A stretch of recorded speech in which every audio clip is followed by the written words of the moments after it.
You know, in the world of skilled trades, one little mistake can be incredibly expensive or even dangerous. But what if you could make that mistake, learn from it, and just try again, all with zero real-world consequences? Well, that's the power of virtual reality. And we're not talking about some far-off futuristic idea. This is quickly becoming the new standard for training the workforce we need for tomorrow. Just think about that for a second. What if a brand new welder could practice laying a perfect bead, not once, but dozens of times, without ever burning through a single piece of expensive metal? Or what if an apprentice electrician could learn how to handle a high-voltage panel with absolutely zero risk of getting a shock? Yeah, this isn't science fiction anymore. This tech is here, right now, and it is completely rewriting the rulebook for hands-on, practical training all over the world. So, before we dive deep into how VR is changing the game, we've got to understand a world it's stepping into. Let's start with the foundation of it all, vocational education itself. A good way to think about vocational training is like the engine of a country's economy. Seriously, it's not just some alternative to a university degree. It's the system that creates the skilled pros, the technicians, the operators, the maintenance crews, who literally power our most critical sectors like manufacturing, energy, and construction. It's what fills the real on-the-ground needs of the labor market. But here's the thing. For all its importance, traditional vocational training has always run up against a few fundamental, universal challenges that are just really, really hard to get around. And what's so interesting is that these hurdles are baked right into the idea of hands-on learning. I mean, how do you teach someone to weld without any risk? You can't. How do you let a student practice on a $1 million CNC machine without worrying about them making a super costly mistake? It's a constant struggle. So this leads to high safety risks, insane costs for modern equipment, tons of wasted materials, and let's be honest, pretty subjective grading. One instructor's good enough might be another's do it again. And this, right here, is exactly where virtual reality comes in. It's not trying to replace hands-on training, but it's an incredibly powerful solution to these very specific, very old problems. This really just captures the entire paradigm shift perfectly. We're swapping out high-risk for zero-risk practice. Insanely expensive equipment is supplemented with accessible, affordable simulation. And that subjective feedback, that gives way to objective, data-driven proof that someone actually knows what they're doing. Let's think of it as a pre-workshop layer. Before a student ever sets foot in a real workshop, with all its real dangers and real costs, they go into the virtual one first. In there, they can learn the procedures, get the safety protocols down pat, and build that crucial muscle memory for complex tasks, all in a totally safe and controlled space. And this is where the magic of repetition really kicks in.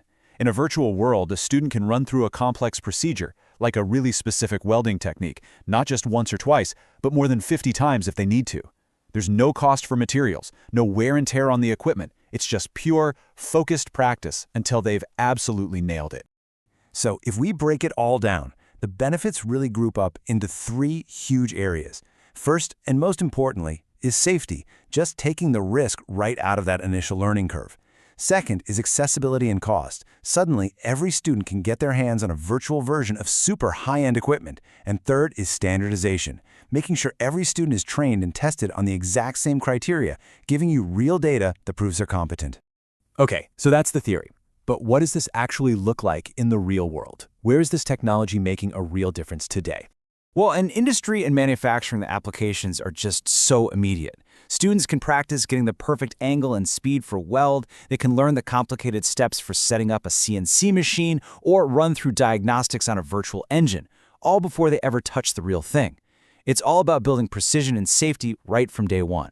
Or think about high-risk sectors like energy and construction. In VR, a trainee can practice critical safety protocols, like the lockout/tagout procedure on an electrical panel. They can learn how to work safely up on scaffolding or how to spot hazards on a virtual job site. I mean, these are the kinds of lessons you definitely want to learn where a mistake has absolutely zero consequences. And it's not just for heavy industry. That's what's so cool. The versatility is massive. In logistics, trainees can master driving a forklift, learning how to get through tight spaces, and avoid common accidents. In hospitality, they can run through an emergency response drill in a virtual hotel kitchen. It's all about building job-ready skills safely and super efficiently, no matter what the job is. So the potential is obviously huge. But how does a school or a company actually make this work? I mean, it's not as simple as just going out and buying a bunch of headsets. For this to really work, you need a system. It starts by figuring out where your biggest skills gaps are and then developing a few high-impact training scenarios to target them. A huge step, and you can't skip this, is training the instructors on how to actually use this new tool in their classes. Then, you pilot it, you measure the results with real data, and you tweak it. Over time, you build up a whole library of proven content, and VR goes from being a cool gadget to a core part of how you guarantee quality. I think this quote just gets to the absolute heart of it. VR creates this amazing space for stress-free learning. Every single mistake isn't a failure. It's just immediate, powerful feedback that makes that student better, safer, and more competent when they get to the real world. So the takeaway here is pretty clear. The skills we need for the future of work are being built and perfected in virtual environments right now. This means the question for every educator, every policymaker, and every industry leader isn't really if they should adopt this technology anymore, it's how quickly can they get their students ready for this new reality.